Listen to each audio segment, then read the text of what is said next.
$45 billion to Ukraine. Have we had a full debate on Ukraine?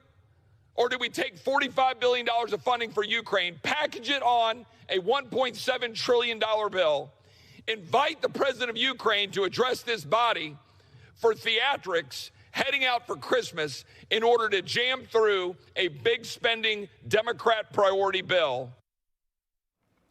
Wow, that was a very fiery Congressman Chip Roy railing against the $1.7 trillion with a T, dollar spending bill. I mean, that is an enormous amount, calling it a Democratic rush job that is destroying our country. The bill approved by the House yesterday and is now just waiting for it to be signed by President Biden. I want to bring in our panel to talk about all of this.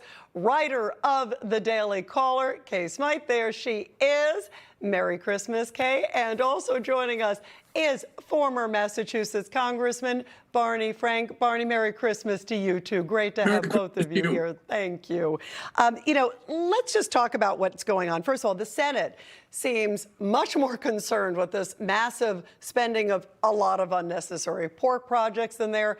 Yet there's also clearly a mass amount of migrants that are swarming our southern border, waiting right now for Title 42 to end. We've already had an enormous historic amount. In fact, the new number just came out last night. This was amazing how many crossed in November. 233,740.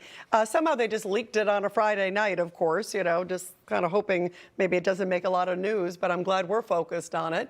But in this massive spending bill that, again, $1.7 trillion, there's basically no money for border security, our nation's border security. Barney, what are your thoughts on that? There's a huge hole there. First of all, it's the kind of overstatement you just made that isn't helpful. Of course, there's a lot of money in there for border security. Billions, How? You can talk about much more. Excuse me, Rita, don't interrupt me in the first 10 seconds. Actually, I'm allowed to. I'm the host of the show, but go ahead, Barney. Yes, you are the host of the show, and you have another ally on there. And if you want to have fair discussion, you can't keep interrupting me just as I start to talk. Secondly... Okay, stop crying. Just get on with your point. I'm sorry? Barney, please continue. We're waiting for your point. Yeah, like you're trying to make a point about this bill that you haven't read. Second point is that Congressman Roy was wrong to describe this as a Democratic bill. It would not have passed if it weren't for Minority Leader Mitch McConnell and 40% of the Republicans in the Senate. One of the most interesting things that has been developing now is the dispute between the Senate and House Republicans. I can't think of a time in American history when the leader of a party in the Senate and the leader of that party in the House were at such odds, and that's contributing, I think, to the the problem. Finally, I don't understand this Republican opposition that's starting to grow to helping Ukraine. Yes, there's a legitimate debate about how much more for the border. I would personally, if I was still in Congress, vote for more money, particularly to help some of the municipalities.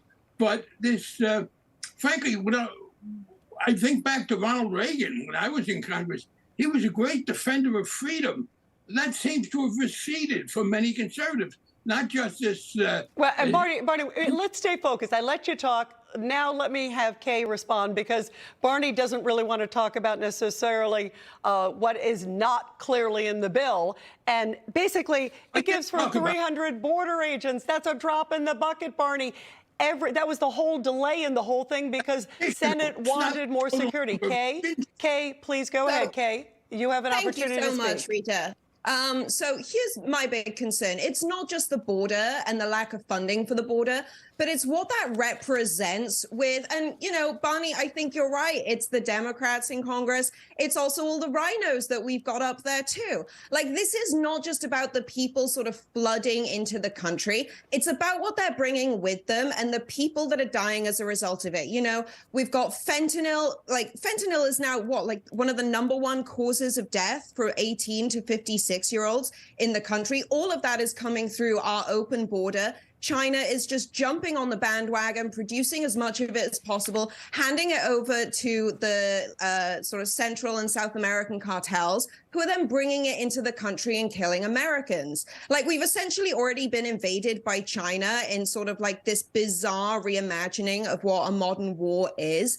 And we're just going to go and hand a boatload of money to a country that, like, I'm sorry, I wouldn't do the same in return. And you can sit there and say, oh, well, you know, Ukraine might not have the resources, blah, blah, blah. But at the end of the day, there are plenty of people in this country right now who don't have any resources. And Kay, I want to, hold on one second. Kay, I want to have you. There are people waking up today with no fresh tap water. I just want to have you stay. No. I just want to have you stay focused on border too, because one of the things, there is a huge issue with our border right now. I mean, there's no question. And our president has not gone to the border. It's pretty amazing, don't you think, Kay? I think it's embarrassing, but I think that's going to define the Biden presidency. It's just been one giant embarrassment. And the gaslighting isn't working anymore. Have you noticed how, like, I come on here every Saturday and every Sunday and I debate someone from the opposite side of the political spectrum. And I came out here as a liberal socialist, and it was literally just living under Democrats that made me realize that they're not Democrats. They're actually just a bunch of oligarchs running essentially their own cartel. And I think that, you know, to your point, it is shameful. It is going to be the darkest scar on this presidency. There are people, women and children dying on the border. It's the greatest human trafficking crisis in modern history. And our president doesn't care. Our president, who has children, so understands, or should understand from an emotional perspective, what it means that he's doing this, that he's Barney, letting this continue to happen, that Barney, he doesn't care. Barney, there does seem a disconnect. You've now deteriorated into partisan silliness. No, it's not a case of oligarchs. We have elections. Human trafficking is partisan silliness. Say it again. Don't start interrupting, please. We're not talking about oligarchs. We're talking about the result of the last election, which didn't go nearly as well for your side as you'd hoped. It was kind of a draw. A large number of Senate Republicans. May I continue without constant interruption?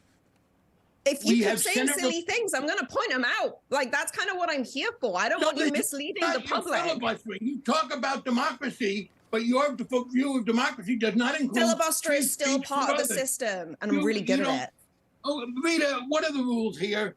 Every time I get 10 seconds in, she interrupts. I take that as a good sign that she's aware. I think that she wildly overstated her case about oligarchs. In fact, this is a... And Barney, hold on one second. Kay, let me just... hold on, Barney, I'm going to give you a moment. Hold on one moment, please. You got to just be calm for 1 second here. Very quickly, Barney, I will give you the last word. But Kay's point about what's happening with human trafficking and drugs across the border is an absolute fact. It is horrible what's happening to the migrants, and clearly the border is overrun. Yes. The agents are frustrated, and it is a dire situation, and it's going to get worse when Title 42 is lifted. I'll literally give you 15 seconds. Go ahead. Barney, you can stop the same canned lines. Go ahead. Fine. Here's the deal. Yes, I think we should spend more on the border.